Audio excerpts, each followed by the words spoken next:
Pourquoi l'investissement immobilier reste le meilleur investissement financier? Hello à toi, ici Julien, je suis ravi de te retrouver dans cette nouvelle vidéo et aujourd'hui on va comparer l'investissement et les avantages qu'offre l'immobilier par rapport aux autres formes d'investissement. Alors, première forme d'investissement, tout ce qui est lié au placement financier, tout ce qui va toucher à la bourse, aux cryptos, aux NFT, aux ETF, placement financier de manière générale. Très intéressant, sur du long terme, on voit que les indices prennent de la valeur. Pour moi, les deux principaux inconvénients de ce type d'investissement sont le temps. Donc oui, ça prend de la valeur, mais sur le temps, ok? Sauf si vous acceptez de faire du trading, donc des opérations d'achat-revente au quotidien, mais c'est un véritable métier et croyez-moi, la majeure partie des personnes perdent de l'argent avec ça. Donc oui, sur une décennie, 2 décennies, 3 décennies, vous pouvez gagner de l'argent. C'est un placement, vous placez 10, 20, 30 000 euros pendant 10, 20, 30 ans et effectivement, selon le risque et selon le profil du support que vous aurez utilisé, crypto, NFT, ETF, vous aurez un rendement qui pourra varier de 5% à peut-être 10%, d'accord? Ça peut être intéressant, mais c'est votre argent qui est placé, premièrement. Deuxièmement, vous n'aurez pas à très court terme un retour sur investissement important. Et même, troisième inconvénient, il ne faut pas oublier la fiscalité et l'imposition qui est relativement importante sur ce type de support elle aussi. Deuxième forme de placement, l'investissement dans des entreprises où vous achetez des parts en tant que business angel, ok? Comme on peut le voir à la télé sur M6. Ce type de placement, encore une fois, vous utilisez votre épargne, d'accord? Et le facteur de réussite est très faible. Aux États-Unis, ou par exemple, prenons Oussama Ammar qui, avant, sur The Family, faisait son activité de business angel sur des centaines d'entreprises, avait un taux de réussite très faible. Alors oui, quand ça réussit, ça explose et ça rentabilise l'argent investi sur les autres entreprises.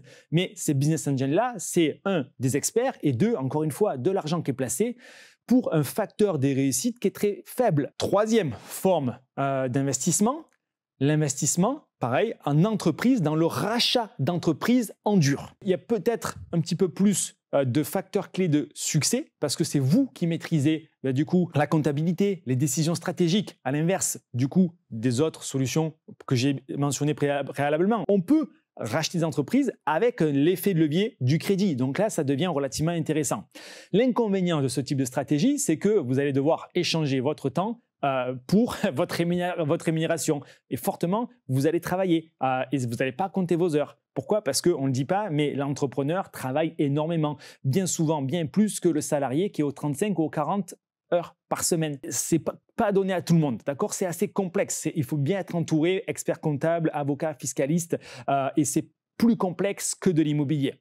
J'en viens donc à l'immobilier qui est notre dernière forme de placement, ok, d'investissement qui vous permettra d'avoir des sources de revenus comme les autres placements que j'ai déjà mentionnés, mais de manière garantie et assurée parce que cette forme d'investissement vous permettra de savoir à l'euro près, avant de signer le compromis d'achat chez le notaire, combien vous allez encaisser de loyer, mettant les provisions et les assurances et les cautions, les garanties là où il faut pour être sûr de voir le cash rentrer. Et de même, les travaux sont anticipés. On sait combien ça va nous coûter. On majore un petit peu le coût des travaux, on n'a pas de mauvaise surprise. On met les provisions pour la maintenance là où il faut.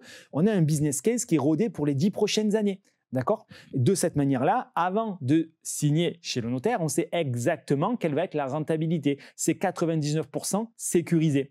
En plus de l'immobilier, vous avez droit, comme pour le rachat d'entreprise, à l'effet de levier du crédit bancaire. C'est-à-dire que vous allez acheter des biens immobiliers avec de l'argent que vous ne possédez pas, puisque c'est la banque qui va vous le prêter et c'est les locataires qui vont vous le rembourser. Donc, vous vous enrichissez. C'est pour toutes ces raisons que l'investissement immobilier reste, à mon sens, le véhicule d'investissement le plus puissant, le plus rentable et le moins risqué qui est à notre portée. Sans oublier que l'inflation joue en votre faveur, le temps joue en votre faveur lorsque vous êtes propriétaire de biens immobiliers. Ok, ça prend de la valeur avec le temps. Censément, vous faites des bonnes opérations à l'achat avec de la plus-value, mais au-delà de ça, plus le temps passe, plus votre patrimoine prend de la valeur. Les autres avantages, c'est aussi que la succession va être optimisée puisqu'on peut anticiper. Il y a des règles favorables avec des frais de succession minimisés. On peut faire du démembrement croisé, c'est des départs. Des choses qu'on ne peut pas faire sur les autres types de placements. Dernier avantage, optimiser la fiscalité pour arriver à ne pas payer d'impôts. Il n'y a pas plus puissant que l'investissement immobilier. Et si vous voulez apprendre à investir dans l'immobilier de la manière la plus intelligente que ce soit pour générer au minimum 1 000 € de bénéfices nets par mois dès le premier jour de location, je vous invite à télécharger gratuitement des e-books en description de cette vidéo. Vous allez comprendre toutes les étapes à respecter pour vous créer vos prochaines machines à cash. C'était Julien, c'est un véritable plaisir et je vous retrouve dans la prochaine vidéo. Ciao, ciao!